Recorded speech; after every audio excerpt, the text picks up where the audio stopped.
Yeah, I don't know which is more surprising, the fact that your team blew me out by 50 points or the fact that we beat the Chiefs. So Yeah, it scares me. I mean, I have somewhat more faith in Miami to get a clean cut on the Chiefs next week, but nothing's for certain. But I did think about that one fact. It's just blew you guys out by 50, and then it's just weird to me. The math doesn't make sense, but well, when it comes to sports, it's any given week, so yeah, hard to say. Anything can happen. Yeah, and we have the Bills next, so that's gonna be fun. Oh yeah, good luck. In either case, we did have a quick update. I think, Riley, do you have another update as well before we get into kind of what we saw and our opinion on the Apple event? Yeah, just a quick little thing here. Journals is now in 17.2, so we discussed that back when iOS 17 or the beta was released, and finally they've added that now, so you guys can go ahead and check that out, update your phone to 17.2, and you should be able to utilize that new app. If you want to get on the beta. If you don't, then you'll have to wait until the public release of 17.2 comes out. So yeah, but I have not tried it out myself. I don't know about you, but no, I'm actually sorry folks, I'm actually off the beta, so I think I'll probably stay in the public for a little while, just because my iPhone it needs a break from beta jumping, and yes, that's true. It's actually what I'm using to record these episodes right now. So yeah, it's just it's a higher priority device right now for me than to test it out on beta software. So oh wait, yeah, I know you have another quick hit, don't you? Yeah, I do actually. So it's Sony. We talked about this, I think it was last week, and we're back at it again. Now we actually have official release dates for the Sony Pulse Explorers and the Pulse Elite headset. Okay. The Explorer earbuds will be launching on the 6th of December. And the headset will come out on the 21st of February, so next year. But just real quick, again, the buds are going to be $200, and then the headset is going to be $150. So just had to throw that in there because I know you Sony fans are out there and you kind of want to keep a keen eye on the headsets. So yep, for sure. But with that, we'll actually just get right into this. And this will actually be the first time we review an event and the products and actually do it on video. And part of the reason is because we don't normally have an event take place on the same day as our video recording episode. Or literally 2 hours before. All right, 2 hours before. So it's a bit of a cram, but I think there was, I don't think it was anything outstanding necessarily, but I do think it didn't underperform. Yeah, and or unless you saw something different, but I mean, not really. We'll get into it. Yeah. We'll get into it. Yeah, that's true. So the M3 Pro, and M3 Max were announced, and I'm not sure if you saw anything right off the bat with their chipsets, but I mean, nothing that I'm surprised or shocked by. This is Apple. I'm kind of expecting a little higher quality each time with the next chipsets. So, yeah, not really. Okay. Yeah, I mean, like they've made some improvements here and there. They've talked about dynamic caching. They've talked about ray tracing. Yes. And mesh shading and stuff like that to kind of improve, well, I guess it would be the gaming experience, and then as well as rendering and such when it comes to, content creation. So correct. They've thrown a lot of numbers at us, percentage increases in performance, which that's any Mac event for you. So yeah, which I have all of them, by the way. You have all the what? I have all of the percentage increases. Yes. Yeah. I kind of took note of that just kind of to see. And I think the thing that I believe most people will kind of hone in on, if they care to, would be the fact that Apple took the approach to compare the M3 with the M1 portfolio. Yeah. And it was noticeable. It Yeah. wasn't like they were trying to hide anything. And I think people will kind of take that as like a negative connotation just because they feel like, oh, well, why can't you just compare it to last generations? That was my And whole thought. there's truth to that. But my approach would be, well, are the last generation buyers going to be upgrading? I mean, this is not an iPhone here. These are Macs. And you don't spend that much money on a computer and then constantly upgrade. I mean, unless you're just on that, That is you a need fair that point. hype for whatever reason. So, yeah, and I just kind of feel like this is the right way to address your consumers because if you think about it, they mentioned two groups, basically. They did, yeah. One is if you're coming out of Intel-based Macs or PCs, if you're on there, and then M1 chipsets, if you have those Macs or Mac Mini or whatever, you want to get a MacBook. So I feel like that's the right approach, and they even threw in the percentages for the increase between the M2 and the M3. Which it wasn't like crazy. I mean, I've seen like 10, 15, 30%, something like that versus like the aggressive 50 or 80 when it comes to Intel.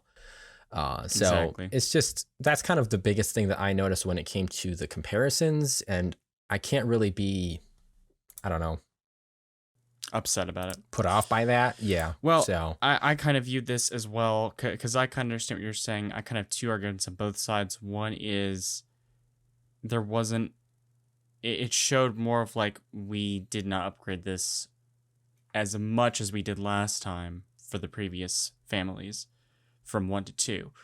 However, I would also argue to that, like, that's true, but you also have to think that where technology is right now, even with these 3 nanometer chipsets, it's hard to go further right now. I think that this is a certain peak level that is just, it's hard to go beyond. And I don't doubt that Apple can get even farther beyond this. I mean, look what they've done the last few years. It's apparent that they've kept moving forward and increasing their products by efficiency and performance and stuff like that. So I don't doubt they will in the future. But this is a notable fact that they are at a standstill right now, I think, at least for the next couple years, maybe. That's my take, just based on the specs here and the performance from the previous family. So, yeah, I think, well, obviously, in that translation, more of like what Riley's saying, it's more like a standstill in the stepping stone era. So it's not going to be a dramatic jump, but there's going to be some minor there's going to be some iterations upgrades. and Yeah, improvements. I'm not denying exactly. That. No, yeah, I figured as much. I just want to clarify for people viewers. Like to analyze those words, and they're like, well, Apple's not going to upgrade ever. No, they will be upgrading. They will be doing a lot better. But just for now, it kind of seems like it's slow. Whereas when we saw those M1s back in that other October event a couple years, we were shocked. At that thing, and I still am. I still get goosebumps every time I watch that because that trailer was absolutely epic. But yeah, it was. When actually these episodes are being produced and rendered on an M1 Max, so there you go. Yeah, that's true. And they're being shot on an iPhone. Yeah, they did want to emphasize that at the end of the event that it was shot on an iPhone. So pretty wild. I did not notice that. I wasn't even expecting that, to be honest with you. I wasn't. I actually thought they used like proper cinematography cameras, like really expensive equipment. Did not notice the difference between past events. Yeah, no, exactly. It was shot on an iPhone. That was incredible. Yeah, very, very impressive. So I don't know if do you have anything specific that you wanted to kind of go through as far as like either the M3 or the M3 Pro or? Yeah, there's, I mean, we do have some minor, obviously upgrades are not too crazy, but we do have for the M3, you get 10 core GPU. Yes. And then you have 24 gigs of unified memory and then 8 core CPU. And that actually is a boost of performance by about, for efficiency, I should say, about 30%. And I think that's generally speaking, so it's kind of hard to tell exactly how better this one is. I can't remember what the M2 was in terms of GPU and CPU. Do you remember that? No, I know. That was a while ago. Okay. But it's been upgraded a little bit. And then you also have the M3 Pro, which now we're kind of getting to how it was last year and the year before, which was we were amazed by, but now that's blown out of the water. 36 gigabytes of unified memory, Yeah. 18 core GPU, and a 12 core CPU. And it actually says it's 20% faster than the M1 Pro, which we could probably expect to be 10% faster than the M2 Pro. Kind of just hard to tell at this time. Estimated. I mean, that's guessing right there. It's hard to say. Yeah, and So the GPU is 10% faster than the M2 Pro. So yeah. but that M3 Max, Yeah, the M3 Max, 40 core GPU, 16 core CPU. I mean, this thing is rocking pretty well. And the fact that they actually brought us up to 128 gigs of unified memory, I know, as a max variation. So it's ridiculous. that much RAM. I mean, we've asked this question before. What are you using to use all 128 gigabytes of unified memory? Because the entire thing is that they talked about this. I forget what his name was. But he stated that, and maybe they added this last year, but the memory, it kind of melds at a limit to what it needs, not overuses it. So it's just like, well, what are you going to do with 128 gigs? Someone probably does. Yeah, that's the whole dynamic caching that we talked about in the beginning, where it was kind of actively allocating the memory to what it needs to, kind of like what Riley was saying, instead of just randomly or even just like proprietary memory to one software program. It kind of adjusts where it needs to and makes things a little bit more balanced and efficient. So yep. Those ones, yeah, that's where you'll start to notice some higher percentages. So with the M2, that's 50% faster on the CPU side, and then 20% faster on the GPU side compared to the M2 Max. So yep. I think the biggest thing that you'll probably notice, at least when you're using these laptops, I'm not sure if I'm supposed to say MacBooks, but I'll correct myself.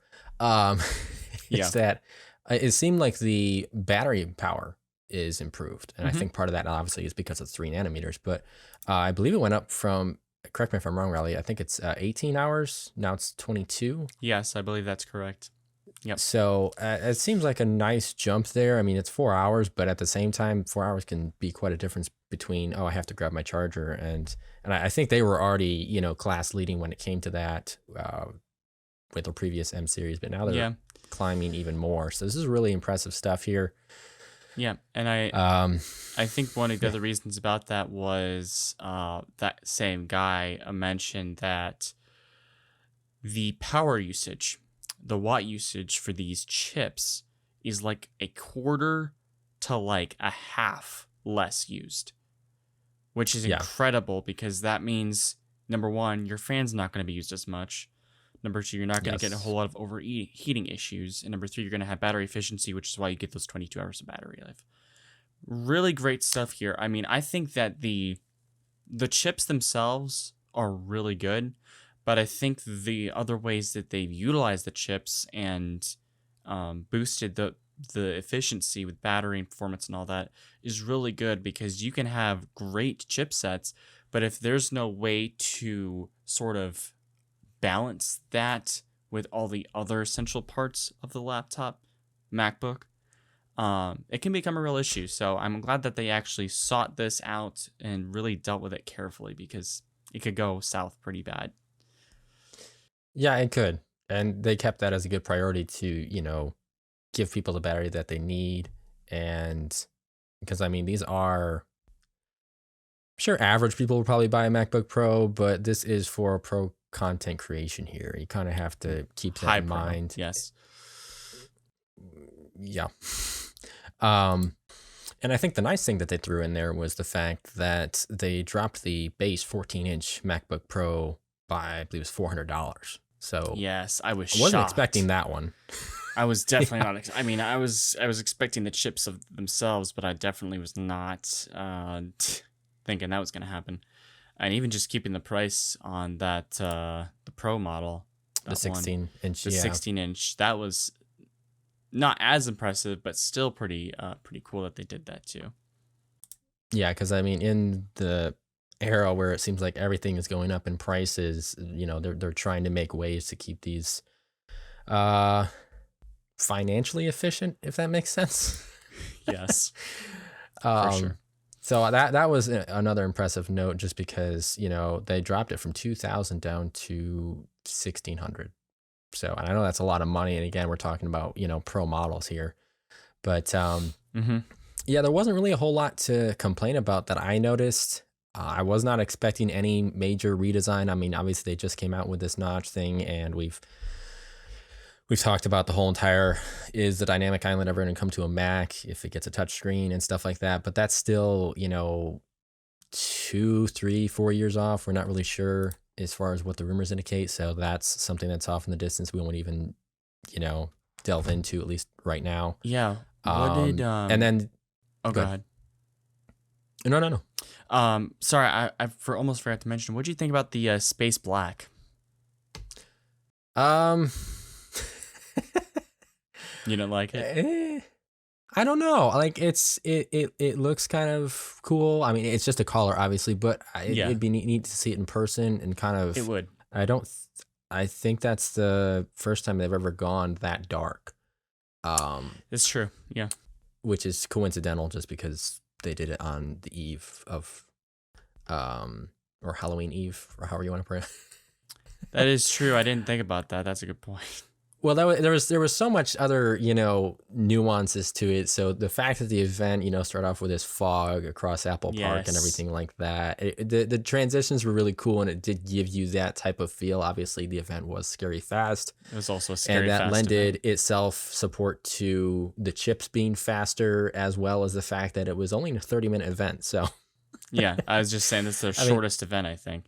yes, exactly. So it's just one of those things. But as far as the Space Black, yeah, I think it looks pretty nice. I like it. I have to kind of hold my reservations just because I haven't seen it in person. So, That's true. but it's nice to actually have another color to, you know, their MacBook Pro portfolio. So, but that's not all that actually got changed. There's also the 24-inch iMac as well, Mm-hmm. which we kind of were on the fence if that was going to be the case, and they did. They upgraded it from I believe it was the M1 was the last one they upgraded it from, right? I believe so. Yeah, pretty sure. Because it never, I believe they skipped the M2, and so now you get the M3, which obviously they said it was like something like twice as fast, or there was something there that was twice. I was like, well, when you skip a generation, there's a good chance it's going to be Obviously, twice. it's going to be twice as fast. Yes. So It's very clear. there was that to it, but yeah, I mean, a lot of these models are really impressive enough to, even for the average consumer, if you're into the Mac world. Obviously, if you're going to go with PC, then there's always going to be Intel, and also we'll get into the fire-breathing dragon later on in the week, because we've Yep. got some information to cover on that as well. Mhm. So, but yeah, I don't know if there was anything else that you had any input on for the events or any other products. The one thing that I did want to note was, at least as of now, I didn't see anything as far as upgrading the Magic Mouse to USB-C. So I think that might just be a silent, you know, news update or press Yeah. release. So Might be. That's what I'm thinking. But yeah, no, I don't really have anything else to say. I feel like giving these a rating would be kind of off yes, I agree. because it's hard to give something a rating because these vary wildly depending on what you do, how you use Yeah. them. Because with an iPhone, I can give you basic specs and tell you, hey, this is how you upgraded this, and obviously the specs are better here. So would I recommend upgrade? Yeah, but I mean that all depends on what you're using it for, what you upgraded from. Exactly. There's a So lot of different it's things something here. we couldn't do. Yeah. So, but There's more complexity to it. I'll just say as an event as a whole, I give it an A. I mean, I didn't really see any major issues. It went smoothly. Again, like I said before, I'm not a huge fan of pre-recorded events. I prefer in-house ones. But for a pre-recorded event, I thought this was really good. Yeah, it definitely was, and I'm looking forward to their next event come the beginning of next year. which we don't really have any specifics for sure on that. I know we've got some expectations for like Vision Pro and such, and some and other some things new that might come iPads. out. We kind of, what the funny thing was is there was some speculation on whether or not, at least there were some rumors that Riley highlighted, if we would see any of the M3 Pros and stuff like that, just because we had rumors that other devices would still be coming with like the M2 and such, and it would kind of be weird to announce the M3 and then, you know, step backwards. So that was one of the questions that we had. And then also I was not expecting the MacBook Pros. I was expecting, you know, base MacBooks to get upgrades. That's what I thought. But so that's a shocker. Yeah. There's a lot to it. They even had like, I think it was on the 25th, they had a rumor.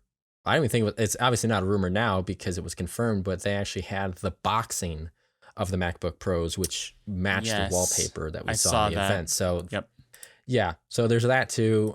There's just it's amazing how much gets confirmed and how often the rumors are correct. And sometimes, you know, where there's speculation and it's not always accurate, but that's why we're here, because we kind of want to, you know, filter out and kind of determine what we feel is right and what we kind of want to just shield away from you guys, just because we feel like that's more sketchy. But with that said, there was a question as to whether we will have an episode this Friday, just because there's some scheduling conflict. But stay tuned. If there is, you'll definitely see an upload on the weekend, because we did have quite a few updates in the regular tech news community. But outside of that, this is JD and Riley signing off, and we will catch you guys in the next one. Peace out.